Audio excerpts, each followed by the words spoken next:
morning and welcome to Good Morning UK. Have your say. A Force for Good's mid-morning show coming to you live from our nerve centre here in the heart of the great British city of Glasgow with me, your host, Alistair McConnachie.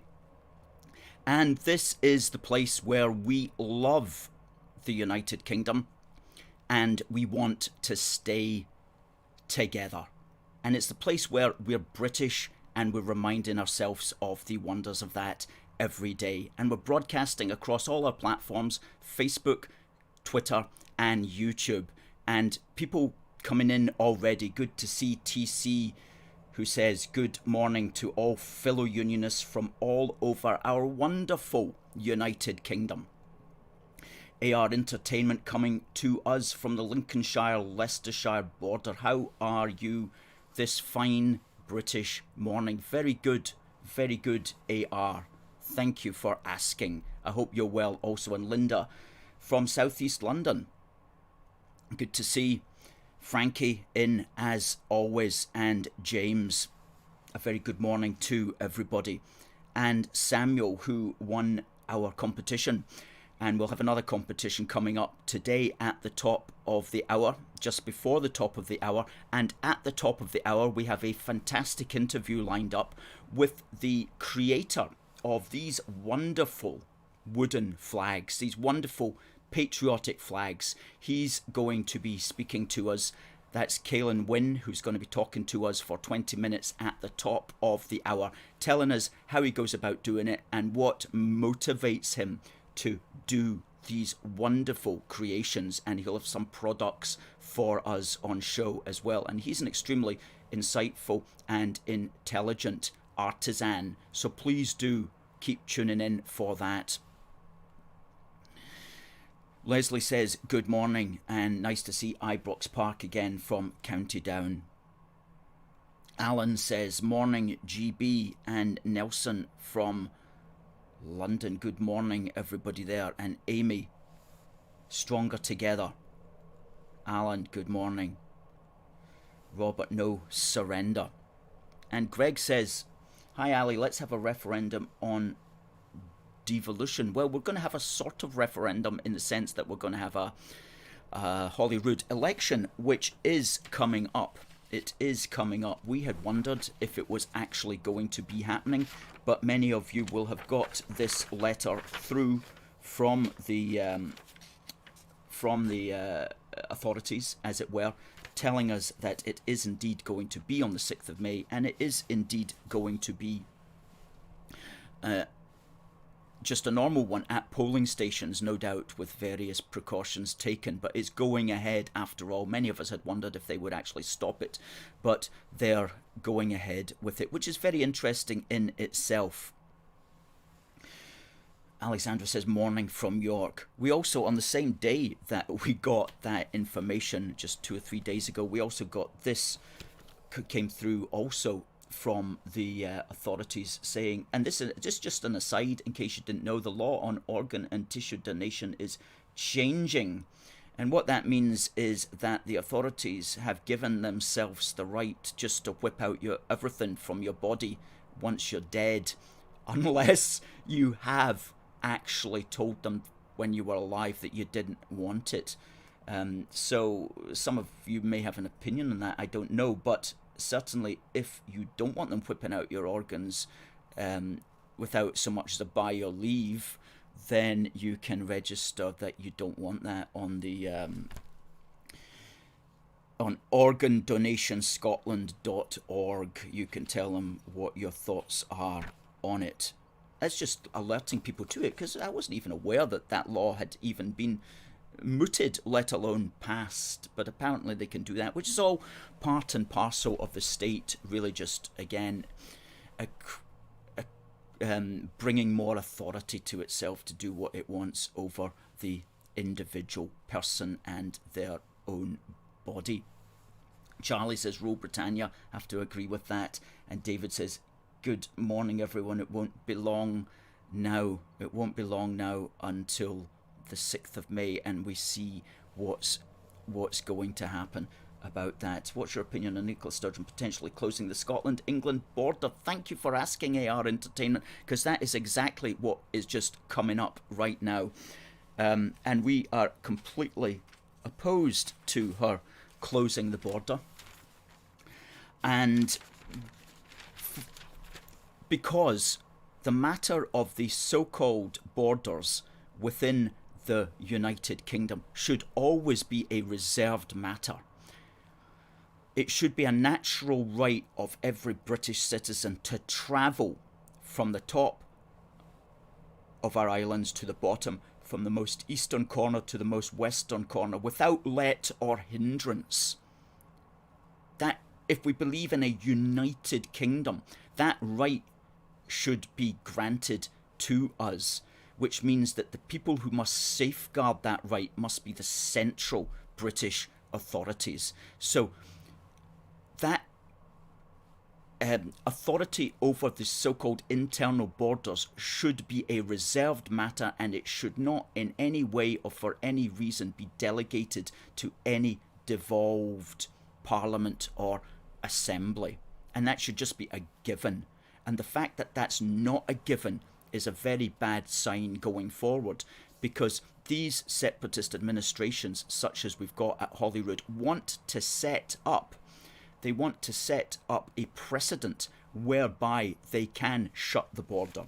And in this article here from the Daily Telegraph on the 11th of February, somebody called Michael Matheson, who is apparently the Scottish Transport Secretary, never heard of him, don't even know what he looks like, suggested that his government, well, it's not a government, it's an administration, was considering road and rail checks at the border with England to prevent Scots from, well, doing what the SNP don't want them to do.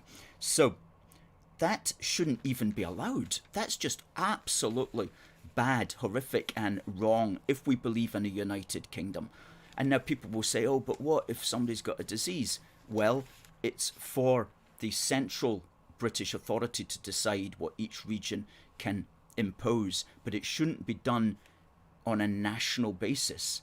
You know, it shouldn't be done on a national basis. It shouldn't be giving Sturgeon the right to basically shut off Scotland as a separate country within our United Kingdom. So this idea of starting to assert border control, internal border control, is utterly anathema to the authentic unionist position.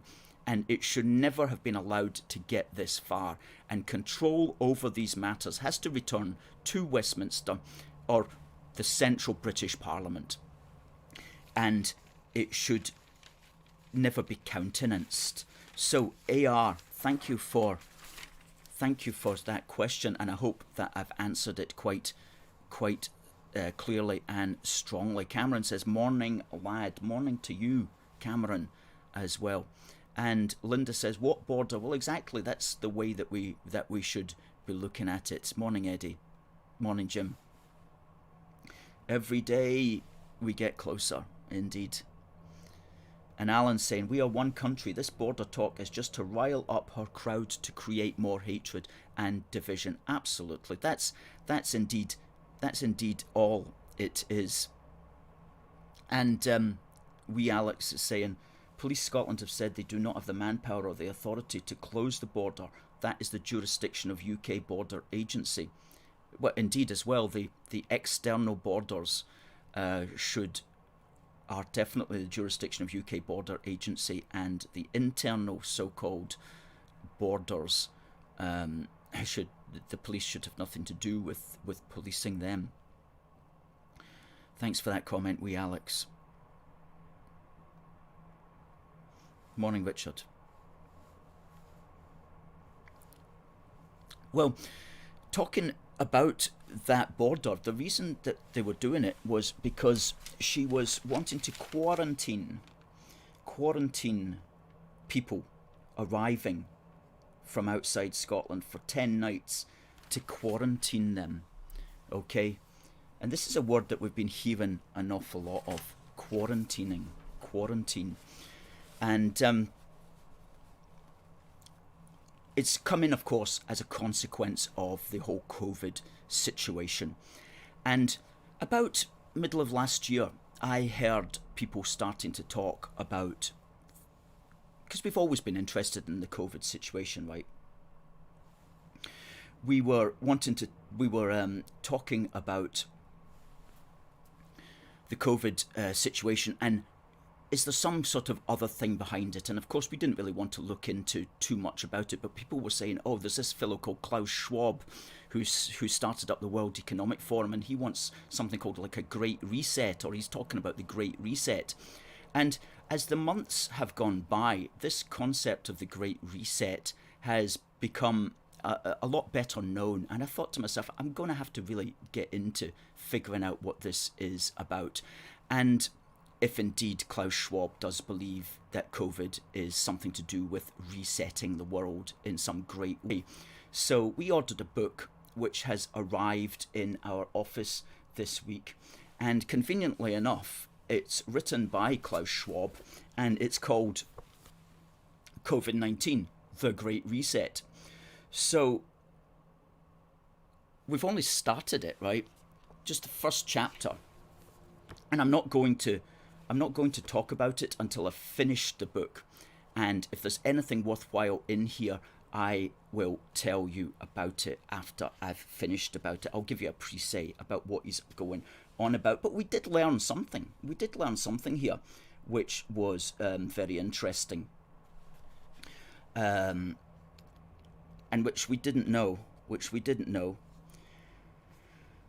The earliest forms of confinement came with the quarantines instituted in an effort to contain the Black Death that between 1347 and 1351 killed about a third of all Europeans. Coming from the word quaranta, I don't know if I'm saying that right, quaranta? Quaranta.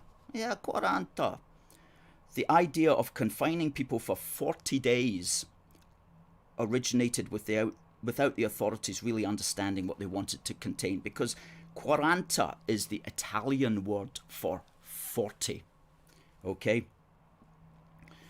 And so that's where quarantine comes from, putting you away for 40 days. Well, why 40 days and 40 nights? Well, because it's biblical, and back in those days they looked on these things from a biblical perspective, and the Bible speaks about the number 40 in the context of purification, such as the 40 days that Jesus spent in the desert, or the 40 days of the flood of Noah, which was to cleanse the earth. So they put you in quarantine for 40 days. And of course it was the sick who were put into quarantine. It was not the healthy coming back from a holiday in Marbella or travelling up after seeing their cousin in Newcastle. Okay, so that was at least something that I learned from that book about the nature of the word quarantine, descended from the Italian word quaranta, meaning 40. Now, James says, no more lockdowns. We need to take the British economy out of hibernation soon. I've got a question for everybody, right? That's just going to be going through this program today. I would like you to think about what is the best argument that the Scottish nationalists have, right? I don't mean the worst arguments that they have, for example. I mean, their worst arguments are things like, or maybe some of the most popular arguments, but certainly some of the craziest ones are things like, Scotland could get its own Eurovision Song Contest entry. Or, and here's a new one I discovered this week, right? If we have independence, we can stop calling Bonnie Prince Charlie Bonnie, because Bonnie is associated with a girl's name or a baby's name, so we can get back to calling him by his macho Gaelic name. You think I'm joking? No, it's an entire letter in the National. Time to bin the Bonnie Prince Charlie name. Okay, so that's coming if they get their independence. And of course, what else is coming? More sunshine. Fairer people. Fairer people is coming. I don't know how that's going to be made manifest, but fairer people are definitely something that are coming in an independent Scotland. Firemen are going to be more muscular, and of course that's not the only thing that's changing. Nicer ambulances, faster response times, and better looking drivers means they're not just the emergency services, they're your emergency services. If you remember that scene from the IT Crowd. And what else will be happening in an independent Scotland? The bin men will actually pick up the bins on the days that they're meant to pick up the bins. And so we're told anyway. But that's not the question. That's not the points that we're looking for at the moment. We're looking at, like, what are the best arguments that the Nats have? The ones that you think, need an answer to that. If you've got any that we haven't thought about, please fire them in and we'll read them out.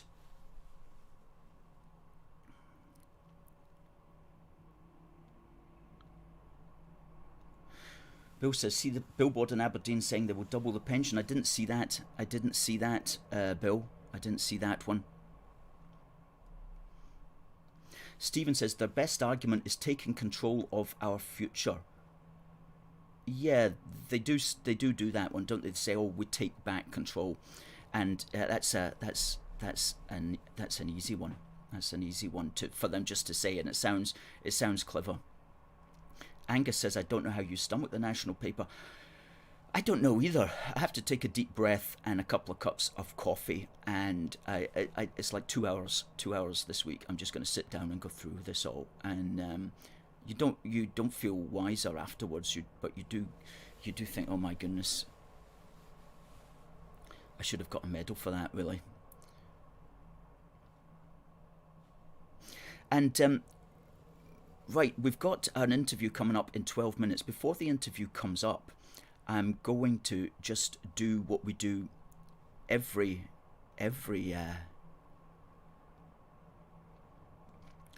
program, and we talk about on this day in British history. Now, folks, please take note, because the competition, which will be coming up at 2 minutes to the hour, will be based upon the information in this. Now, I actually spoke there about the 40 days in the desert that Jesus underwent. Now, as it happens, today is Ash Wednesday, and Ash Wednesday is 40 days, excluding Sundays, before Easter Day. And it was and is the start of Lent, where some people give up things, give up chocolate or give up alcohol or whatever. And it's yesterday was Shrove Tuesday.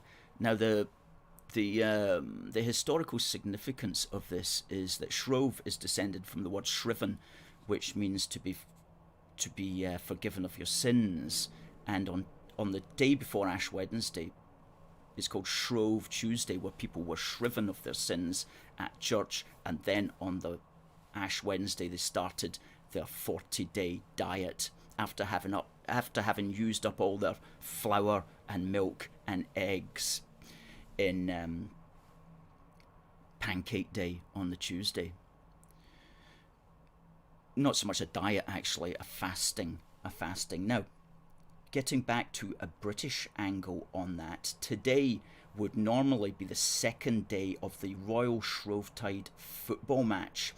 Now, this is held in Ashbourne, and it's been held probably, they reckon, since about 1667, and it's been known as Royal since the Prince of Wales turned up in 1928 to partake in it. And basically it's several hundred blokes who, a ball gets thrown into the crowd, and there's two teams, and one team has to get the ball to their goalposts, and the other team has to get the ball back to their goalposts, and the goalposts are separated by 3 miles, and the game goes on over 2 days.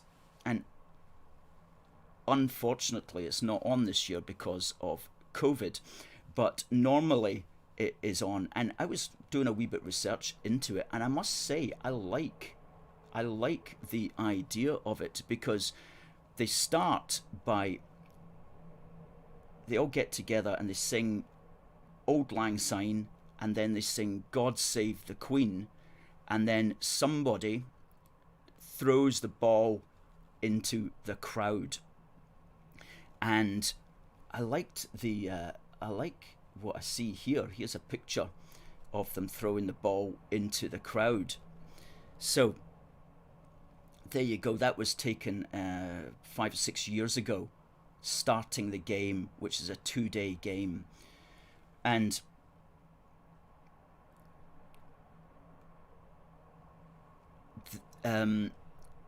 there's very few rules to the game, but committing murder is prohibited. Unnecessary violence is frowned upon. The ball may not be carried in a motorised vehicle or hidden in a bag, coat or rucksack. And cemeteries, churchyards and the town memorial gardens are strictly out of bounds. And playing after 10 p.m. each night is forbidden. So it usually draws crowds of more than 5,000 people to watch the spectacle, which is one of the last bastions of mass football in the country. But even that has been given the kibosh by the COVID carry-on pantomime. So it seems that COVID is more dangerous than getting a broken leg or arm in something like that. But as I say, that's in Ashbourne in Derbyshire, and it lasts for 2 days, and today would normally be the second day. And in 2003 it was again given the royal thumbs up when Prince Charles turned up to throw the ball into the crowd. And a really good picture here, which I'll bring up, of Prince Charles being carried through the crowd.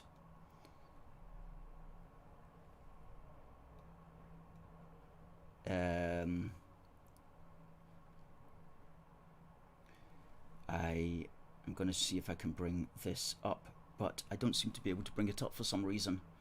I'm going to get rid of that. Yeah, that's what I have to do. And this is Prince Charles being carried through the crowd, which I've never seen such a thing before, but this is in 2003, if you can see that. I was in 2003 in the Ashbourne game, and that was a kind of rough looking bunch of guys there, seemed to be enjoying themselves. That guy there's got an England on tour t-shirt, and there's Prince Charles carrying the ball prior to the game starting. Fantastic stuff. Fantastic. So that was in Ashbourne in 2003. Okay, back to your comments here.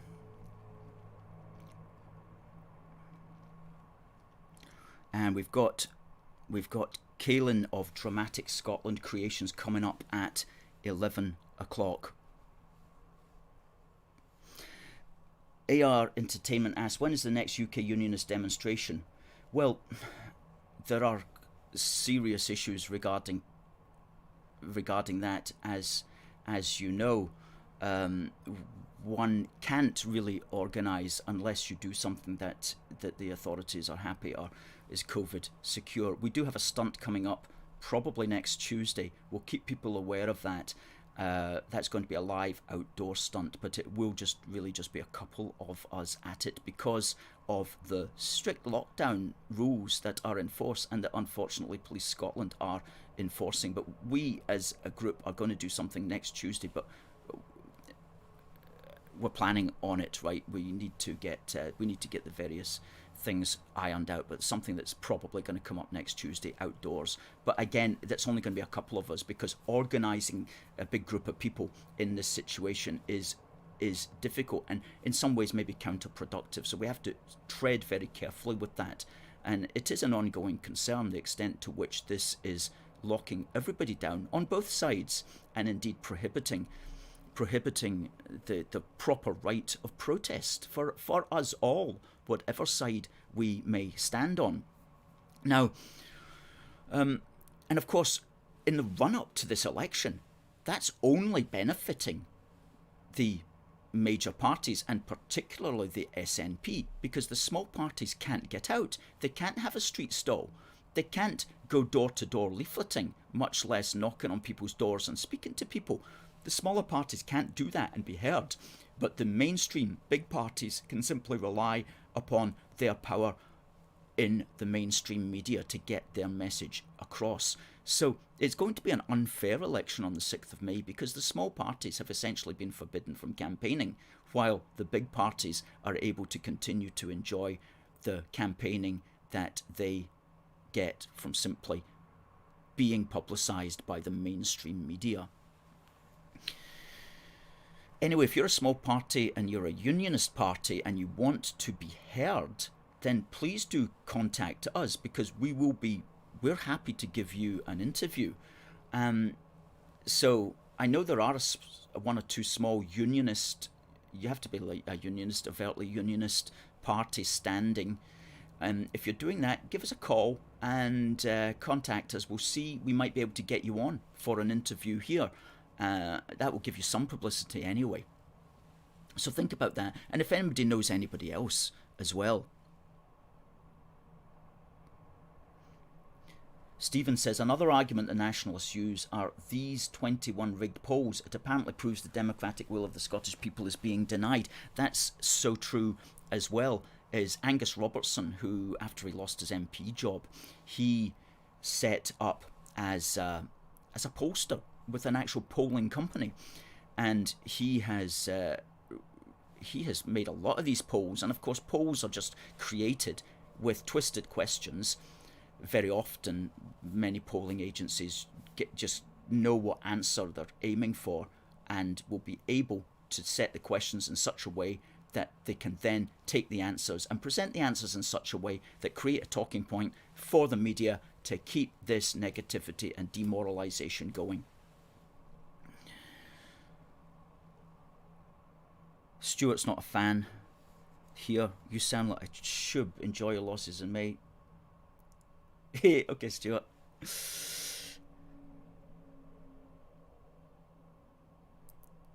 Alex asks, what does the audience think about foreign nationals having a vote in the forthcoming elections? Well, I know what we at A Force for Good think.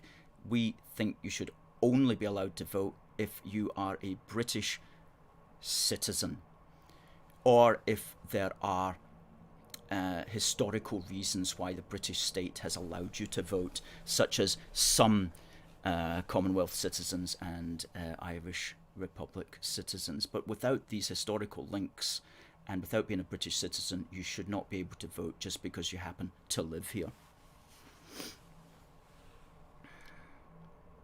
But do send in your comments. Yep, Stuart is still upset.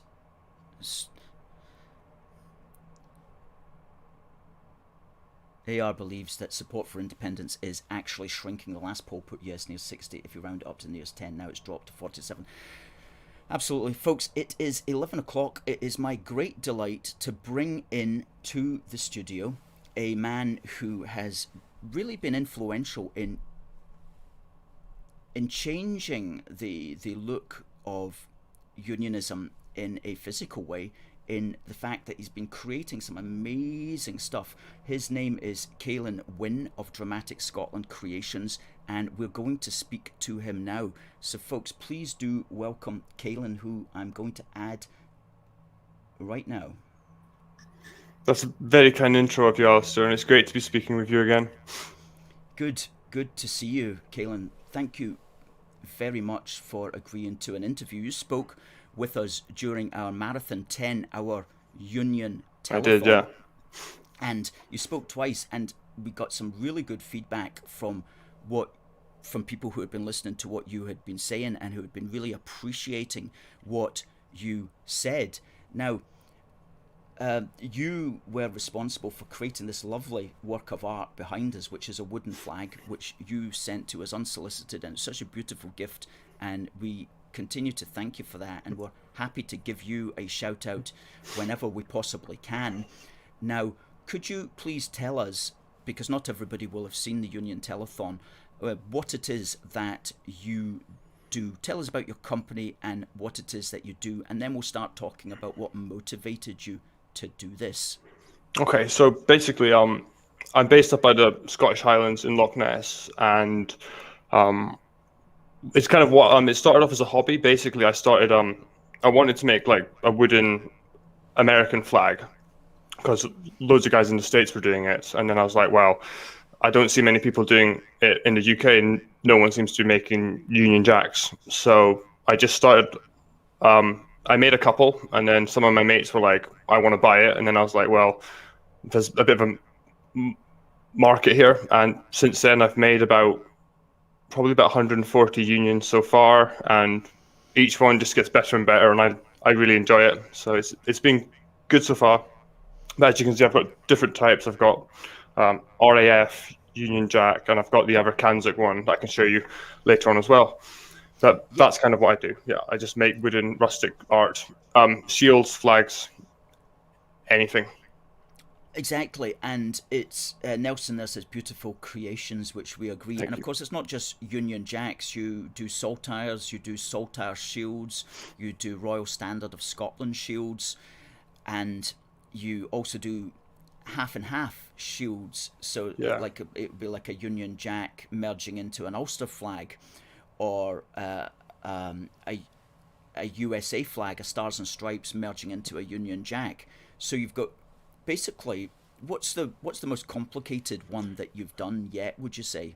Ooh. Well, it depends. I really enjoy doing, as you say, like the ones that are half and half because there's quite like a special market for that. When it can be a personal thing. It can be like someone who's half British, half Polish, or it can be like a British person marrying a Polish person. So it can have two separate meanings in one.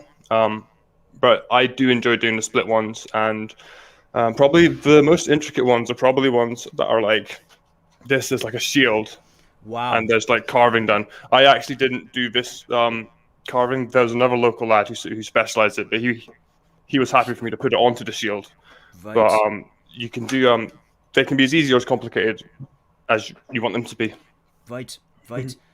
Absolutely. Well, that's great as well that you're pairing up with other local craftsmen as well who can do that, because that Celtic shield one is very nice.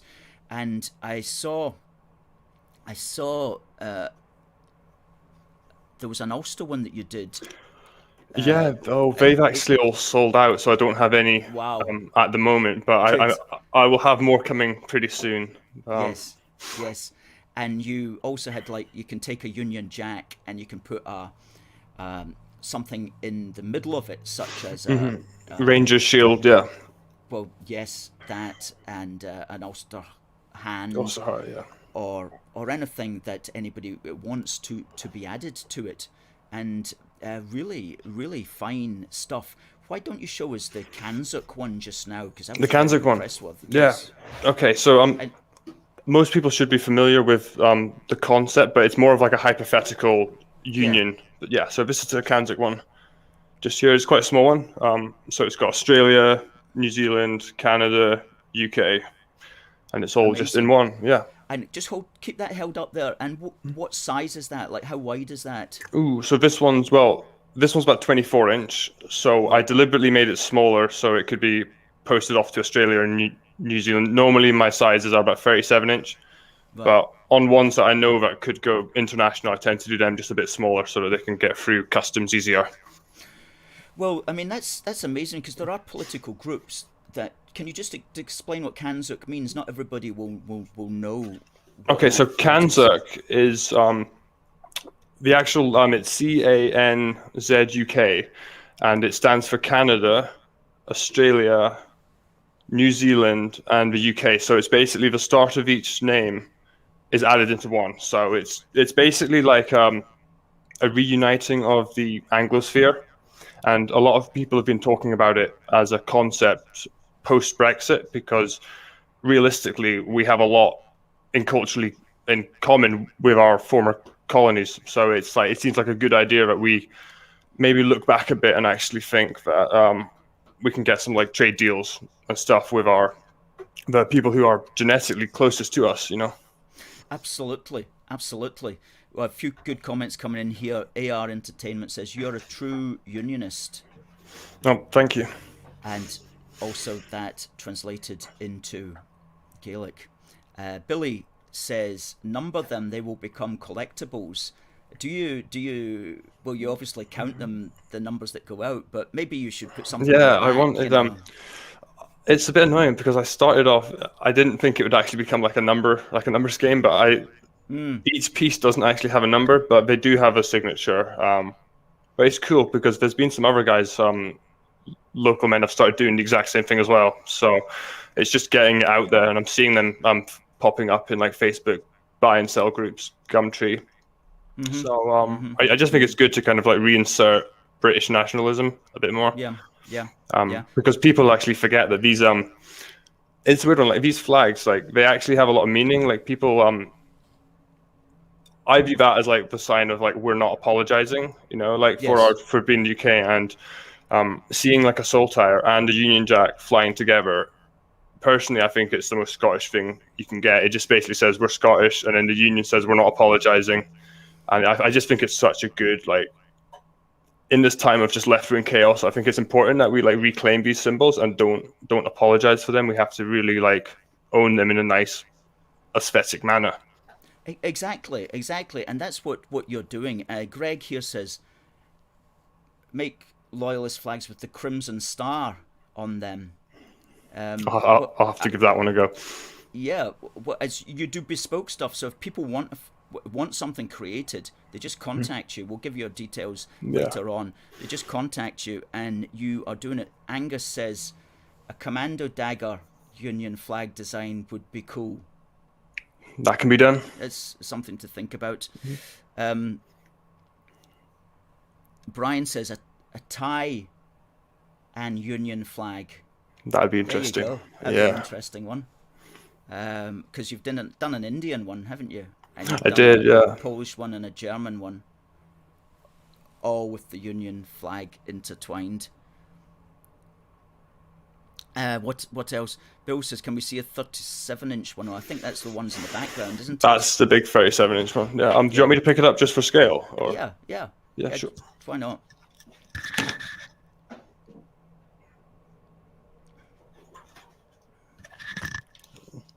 Yeah, so they're pretty big.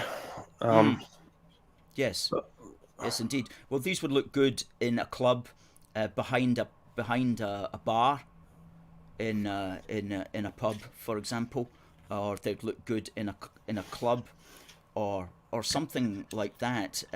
We've got our fantastic one here, which looks fantastic in our studio, and I know you've already sold an RAF one. Is that one reserved, the one behind you? That one is reserved. I can't Already? tell you who it's for, but it's for a sergeant who's been he served 30 years in the RAF, so that one's waiting to go out to him. But I can easily make more, and I always want to give quite a nice discount to any followers of yours. So if anyone is interested, if they get in touch, if they say they follow A Force for Good, I can give you guys a really good, like 30-40% off my normal pricing. Well, that would be extremely generous, because you're also basically the price also includes free postage within the United Kingdom. AR Entertainment says that the Gaelic phrase means the United Kingdom forever. Thanks very much. We're going to use that one, AR Entertainment. Billy says they do need certification. Yeah. I need to start tracking them. Stephen says a battle-worn, ragged Union flag. I think you've maybe sort of done something along those lines. You know, a one that's been through the wars. Yeah, I can kind of do like really clean ones, but yeah, no, maybe one that looks really rough would be quite nice. But it's a hard line because I always want to my earliest ones looked really rough, and because I make like cleaner looking ones now. I kind of feel like I go back on myself when I like use them. But I mean, like, I guess it still looks nice. It just depends what people want in their homes. Yes, exactly. They can simply ask you. And Richard's saying it's about time we had the Ulster banner emoji and St. Patrick's saltire emoji. Yeah, okay. Well, I don't know if we could do that in a flag. Oh, we possibly could. I'm sure you could do an emoji flag. I could. Something that I quite like is the Union Jack with a happy face, like right in the center. Yeah, you know, in the center of it. But I'm not asking you to make one. I'm just saying that that's quite a funny, quite an entertaining, quite attractive image, I find. Good. Well, no, it's when did you start doing this then? Because you're not. I mean, I'm guessing you're in your mid-20s. Yeah. So I started. Well, I graduated university, and I wasn't really feeling the like sitting behind a computer career sort of stuff. So I was kind of wanting to go back into a more physical, hands-on stuff. And I've been lucky that I'm still able to stay. I currently do this on my parents' B&B, and I built a shed like thing out the back. And I started in late 2019, and then it really started going during the lockdown. And that was actually when I lost my other job, so it seemed to just be like a perfect like transition. I was quite lucky to have it made pre-lockdown. But yeah, that's kind of so it's been going properly now for about 1.5 years. Right. Well, it's onwards and upwards. Scott asks, do you have any Royal Navy designs? Royal Navy. I did do a Royal Navy. I've done 2 ones, but I haven't done any in a while. And I have some flags I have to be quite careful about because they do have copyright like laws on them. I made one, an RNLI flag, Royal National Lifeboat Institution. I made one of them, and within like a day, I was getting emails telling me like, no, I cannot sell it and stuff, which was fair enough. But I thought they would like to see their flag made into one, But yeah, the least they could have done is buy it. Yeah. Well, I guess the reason for that would be that that's a private. It is, yeah. Institution, and so yeah, if you're going to copy a flag of a government institution or a private institution, you have to be careful. But national flags. They're pretty safe, yeah. Are not, yeah, they're absolutely safe. Yeah, I get that. I get why a private company wouldn't necessarily want their flags sold. I get that. So yeah, Greg's saying Ulster Scots flag. Well, you did do an Ulster Scots flag, didn't you? It was half of a. Well, you explained it. So yeah, it was Ulster on the left, Scotland on the right, and I've actually made 3 separate pieces which are nearly identical. So that's been quite a popular piece for me. And I really like it as well, like the whole Celtic connection across the seas. Totally, hands across the sea. Do you have any of those ready to sell at the moment, or would you have to make a new one? I would have to make a new one. Right now, my stock, it's been good. I do have roughly 1 of each flag left. I've got 7 unions left, but as we're coming into spring and the warmer weather gets there, I'm just going to be in the shed flat out. So I should have a lot more coming really soon. And I'll definitely be making another Scotland Ulster flag. Good. Well, there's a lot of people I know in Ulster and in Scotland who would love that flag. And you do have, I've seen a picture of it. It must be on your Facebook page.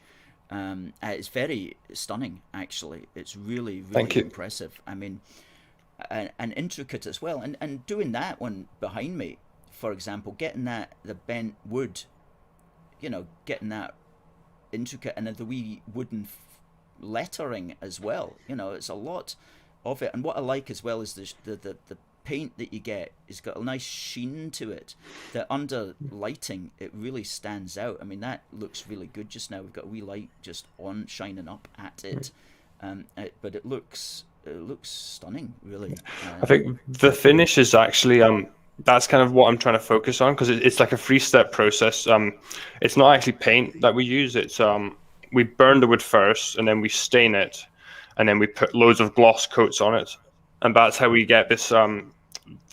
You can see like the wood grain comes through each design, and then that means each one is truly unique itself. Right. AR is asking, could you make a Union flag with the Welsh dragon on it?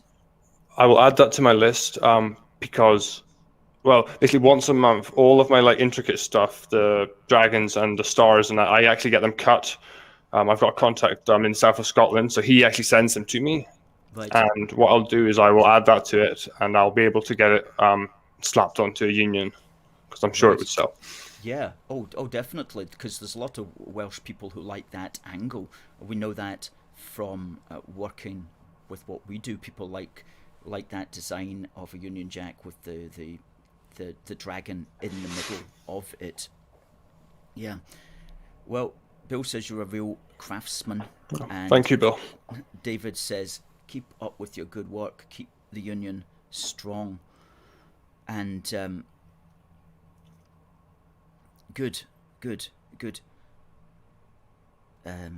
Billy says, I'd love a Union flag to send to my sister. She's in the SNB sheet. Well, she might not appreciate it, Bill, unfortunately. It might be a waste of a good Union flag. Just send her a photograph of one. I was going to say, I've actually got I've got my own hate group now for these things. There's a Facebook group called, I think it's called, I'll have to send you, it's called like Cursed Items. And it's just like a collection of my flags, and it's all SNP supporters who don't like them. So Right. Well, I'm surprised. Well, do you know what? You do a lot of good Scottish stuff, which they would like as well, because during our Union Telethon and our 28-day Yule Britannia crowdfunder, some of your flags were rewards for some of the higher donors, and we shifted, I think it was about 4 of them, and we had all your flags on display on our crowdfunder, and they were rewards for different donations, and you had small wee saltire shields which were really nifty. I really liked them. And you also had your plain saltires, and so there's no reason for them not to appreciate your good work there. But obviously you touched a nerve, because they don't like the fact that that you are putting out, as you say, just maintaining the imagery of the Union, which is fantastic. Now, if people want to see you and to contact you, how do they do that? So the easiest way is probably through my Facebook page. I've got a web page called Dramatic. Yeah, if you put it up, thank you. So that's the easiest way. I do have a website, but I'm fastest to reply through the Facebook page. Right, facebook.com/Dramatic Scotland. And I know you've also got an Instagram page, which has got a lot of nifty, again, photographs of your most recent flags, and that's at Dramatic Scotland Creations. And so I do urge people, if you've got an idea, just simply drop a Facebook message to Caelan at his Facebook or via his Instagram, and suggest your idea, and he'll work out the price for you, and it will be a talking point. You know, I know somebody who's got it in their garage gym, so that his mates can see it when they come round to train with him, and so it's a great talking point, and very unusual items, and a great gift for somebody's retirement, or a present of some kind, maybe reaching a 40, 50 or whatever, you know, a great presence. And Marion says, wow, what talent you have. They are lovely. Wishing you loads of success with those beautiful flags. Thanks, Marion. And AR says you should sell them at a unionist protest in Glasgow's George Square. Well, if we're allowed to get protests back again. Yeah.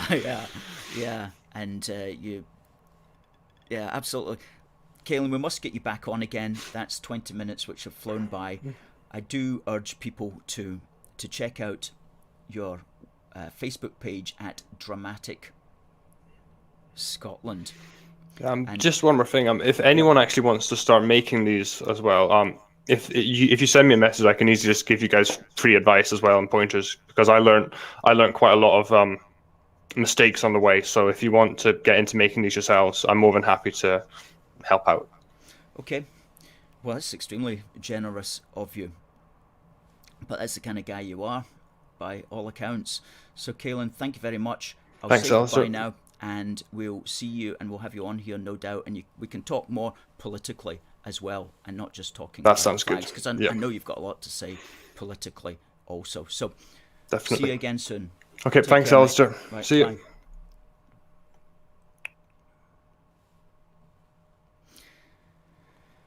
Wonderful. And that's Caelan from facebook.com/dramatic Scotland. And that is the man to speak to if you have an idea for a flag, a wooden flag that you want created. Doesn't matter what the country is. Doesn't matter the complexity of it. He will give thought to it, and if he thinks he can pull it off, then he will get back to you, and you can take it from there. Fantastic. Fantastic. Okay, now we had a competition. Oh, yeah. I did it again. I forgot to ask the competition question at the top of the hour because I was so focused on getting the person in at 11 o'clock that I forgot to ask what the competition I forgot to tell you the competition question. Well, the competition is again for one of our fantastic Union Jack shortbread tins, which has shortbread inside them, which are shaped as Union Jacks, stamped as Union Jacks, and that's our competition. And this is our last tin of shortbread, by the way. We'll be getting more in, but this is our last tin at present. And the question, which I'll ask you in the next 7 minutes, in the last 7 minutes, is related to our This Day in British History, which was all about the Royal Shrovetide football match at Ashbourne. And the winner of that tin will be the first person that sends an email to that email address, contact@aforceforgood.uk, with the correct answer to this question. In what year did Prince Charles turn up? In what year did he get carried through the streets of Ashbourne and begin the Royal Shrovetide football match by throwing the ball into the crowd? In what year did he do that? And I think I only mentioned that once, so it might be a difficult question for you folks, but the winner of this will be the person who answers that question, the first person to answer that question. And please send in your comment to contact@aforceforgood.uk and not in the comments here. And also do share this if you're on Twitter. If you retweet this with a quote tweet, then we can retweet that to 26,000 people. So please do retweet us with a quote, and please do share on Facebook, because we want to get the numbers up. We want to get the viewing numbers up here, because we've got a lot to say and a lot of good stuff, and we're going to be here for a long while.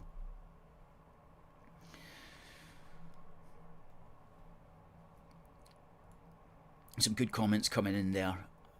Lots of people impressed by the craftsman who is Caelan Wynne from Dramatic Scotland.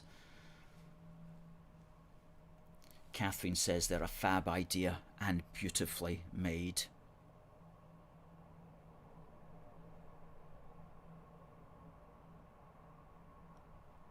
Ibrox says get plenty of Ulster ones made because summer is coming. And Tommy says another worthy guest on your show. Thank you. If people would like to appear on the show, we're always looking for suggestions. So if you want to appear, if you've got something to say, by all means do contact us, and we'll consider it. We'll consider it, and we'll see what we can work out, if we can work out something. Okay, folks. Please do also, while you're here, please do check out our shop, okay? Because we do rely upon folk, and if you go to our shop, you will get our wee book for the Union, which continues to sell well. And we always punt this because it's only a pocket book, but within it, it's a really good story about the United Kingdom, easily read in several chapters. Tells you basically where we're coming from, the idea that we believe in the United Kingdom as a nation of unions and a nation of families, quite literally. We reverse what the government says around. They always talk about a family of nations, which we can talk about to an extent, but at the end of the day, the United Kingdom is a nation of families, and that's how it's going to be held together at the end of the day, because we're all involved in this. This isn't just a matter for Scotland, it's a matter for us all who are British, who love the United Kingdom and who want to stay together. So please do check out our wee book, which you'll get there at the shop. And we've also got these new greeting cards, which that's an oil painting of a person holding the Union Jack above Loch Lomond. That person happens to be me, by the way, but inside it is blank, so you can use this for thank yous or birthdays, or any time you want to send a special card to somebody, or you may just like the photograph, which is now an oil painting of the Union Jack. It's like what Caelan was saying there, seeing the Union Jack in Scotland just seems so right, because it's got the beautiful blue and white of the St Andrew's cross in there, so you could get that at our shop as well. Good stuff.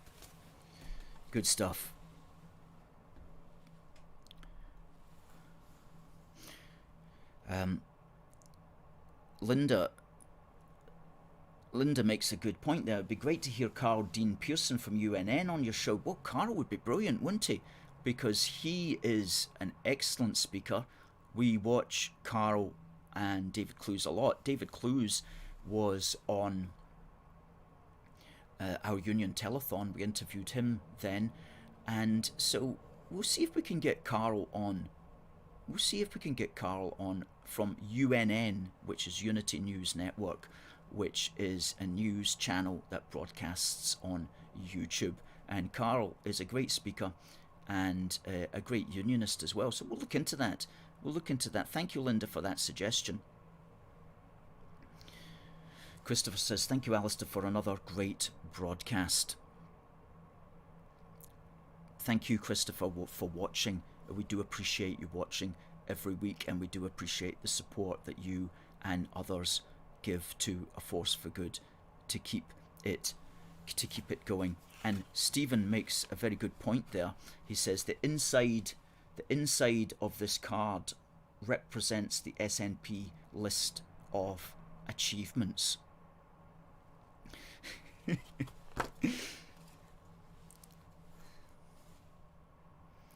We'd love to have George Galloway on AR Entertainment. We'd love to have him on. Or if he doesn't want to come on, then any of his candidates, they're more than welcome to come on and tell us what they are all about.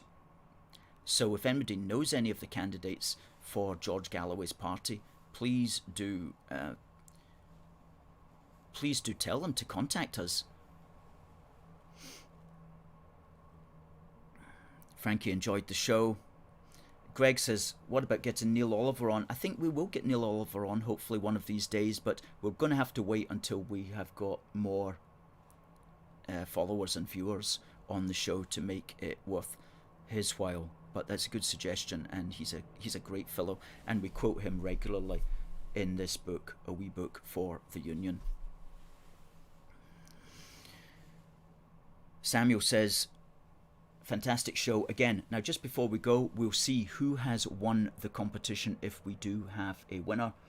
And we do have a winner, and fantastic, fantastic. The winner, let me just bring it up.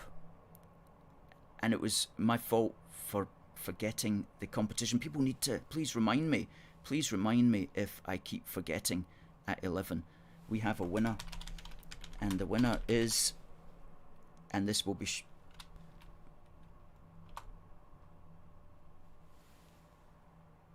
Stephen,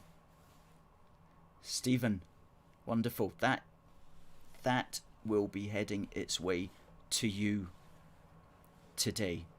Congratulations, and I hope you're well, and give my very best to your other half as well. Folks, it has been a pleasure and it's been a blast, and we're going to finish there with this today. Thank you to everybody who has watched, and thank you to those. And Marion says, Stephen, you deserve it for your funny comment. Quite right, quite right. Samuel, who won last week, says, congrats, Stephen. Alan says, well done, Stephen. Brilliant. It's been great fun, folks, with you here. I just wish this was longer. But for now, we're keeping it at 1 hour. So it just remains for me to say, God bless the United Kingdom, and God save the Queen. See you next week.